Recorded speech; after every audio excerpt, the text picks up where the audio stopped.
সকালবেলা 6টা বাজে ঘুমের থেকে উঠে গোসল করে তারপর আমরা কাজে যাই। এমনও দিন আছে আমরা সকালবেলা নাস্তাও করি না।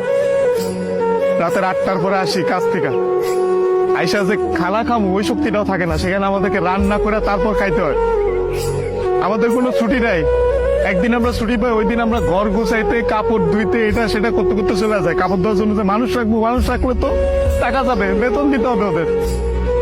ওই টাকাটা বাসায় আপনাদেরকে পাঠাই, তারপর ওইটা দিয়ে আপনারা ফুটা নিবেন। আর এই যে ইস্ত্রি করা, এই যে ভাজ আলা কাপড় বেরা ঘুরেন। আর এই যে কাপড়, আমরা কাপড় পরতে পারি না ওইখানে। এই যে এখানে দেখেন না ভালো ভালো কাপড় পরে ঘুরতেছি, এটা খালি আব্বা আম্মা আত্মীয় স্বজন দেখে ভাবে যে পোলা অনেক সুখে আছে। ওখানে তো জামা কাপড় পরার টাইমই পাই না আমরা। কখন জামা কাপড় পরবো? সারাদিন তো ইউনিফর্ম পরেই থাকা লাগে। রাতের বেলা বেলা খাওয়ার পরে এই যে 5টা মিনিট মা বোন বাপের সাথে কথা বলি, ওইটাই আমাদের জীবনে সারাদিনের সুখ।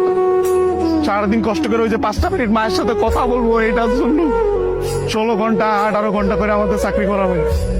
বুঝবেন না আমাদের কষ্ট। আমরা ওই যে